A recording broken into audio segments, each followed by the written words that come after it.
আসসালামু আলাইকুম।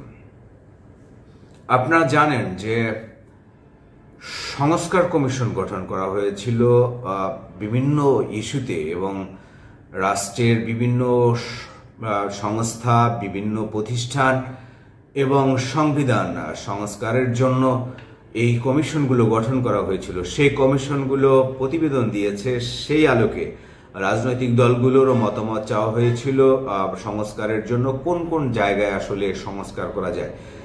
বেশ কিছু জায়গায় রাজনৈতিক দলগুলো একমত হতে পারলেও মৌলিক কিছু জায়গায় সংসদ, সংবিধান এবং প্রধানমন্ত্রী, রাষ্ট্রপতি, নির্বাচন কমিশন সহ জনপ্রশাসনের এই কিছু জায়গায় রাজনৈতিক দলগুলো একমত হতে পারেনি বলে সংস্কারটা আসলে এক প্রকার ঝুলে আছে। তা দ্বিতীয় পর্বের ঐক্যমত্য কমিশনের সঙ্গে যে দ্বিতীয় পর্বের যে রাজনৈতিক দলের আলোচনা হবে সেখানে হয়তোবা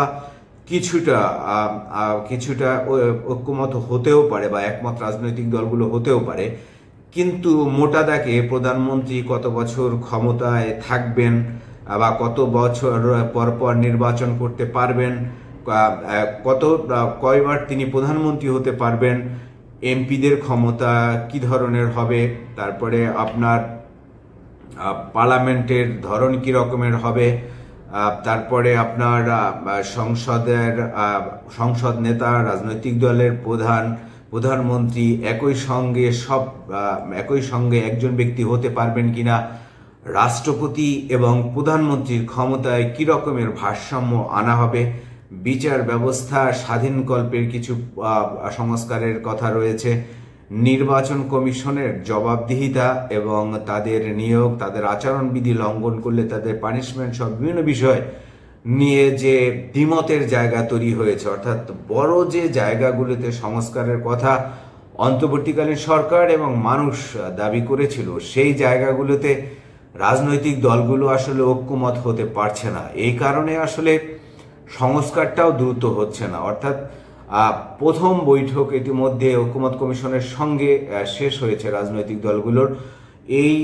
তারপরে একটি আপডেট জানিয়েছেন ঐক্যমত্য কমিশনের যিনি প্রধান, কিন্তু দেখা গিয়েছে যে প্রধানমন্ত্রী ইস্যু, সংসদ, রাষ্ট্রপতি ক্ষমতা, প্রধানমন্ত্রীর ক্ষমতা, নির্বাচন কমিশন সহ বেশ কিছু জায়গায় যে আসলে যেগুলো মৌলিক জায়গা, যে সংস্কারের জায়গা, সেখানে একমত হতে পারেনি রাজনৈতিক দলগুলো।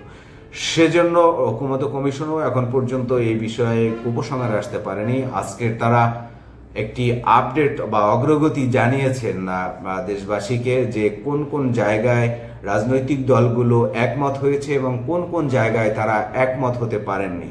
তা মোটা দাগে দেখা গিয়েছে যে আসলে রাজনৈতিক দলগুলো, আমি আগেই বললাম যে প্রধানমন্ত্রী ইস্যুতে, প্রধানমন্ত্রীর ক্ষমতার ইস্যুতে, রাষ্ট্রপতি প্রধানমন্ত্রীর ক্ষমতা ভারসাম্যের ইস্যুতে, সংসদের কক্ষ বিশিষ্ট হবে সেটার ইস্যুতে, নির্বাচন কমিশনের ক্ষমতা, তাদের জবাবদিহিতা, এইসব বিষয়গুলোতে আসলে রাজনৈতিক দলগুলো একমত হতে পারেনি। এই কারণে মূলত সংস্কার কার্যক্রম কিছুটা ধীর গতি, কিন্তু সরকারের পক্ষ থেকে প্রেসার ক্রিয়েট করা হচ্ছে রাজনৈতিক দলগুলোর উপরে যে যদি তারা সংস্কার যে ইস্যুগুলো রয়েছে সেগুলোতে একমত না হয় তাহলে আসলে তারা নির্বাচনের তারিখও কিন্তু ঘোষণা করছে না। আমরা যতটুকু জানতে পেরেছি যে সংস্কার যত দ্রুত হবে নির্বাচনের তারিখও তত দ্রুত সরকার ঘোষণা করবে।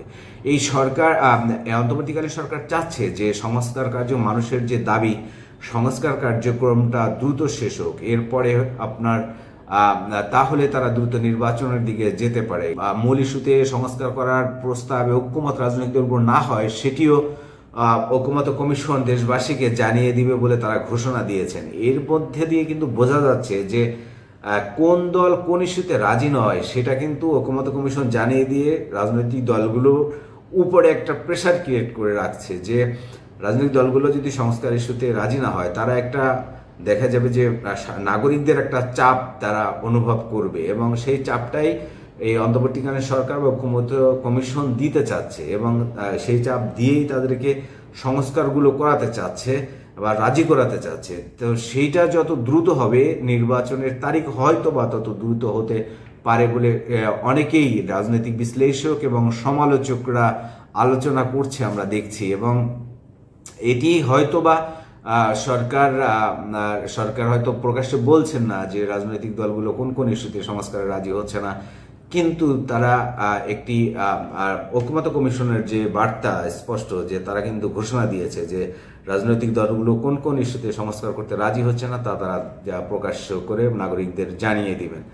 তো আসলে সংস্কার ইস্যুটিতে মূলত এখনো আমার মনে হচ্ছে যে সরকারের বেশ কিছু সিদ্ধান্ত ঝুলে আছে, নির্বাচন এবং নির্বাচন প্রক্রিয়া তারিখ ঘোষণা, পাশাপাশি সংস্কারের লাইমলাইট আসলে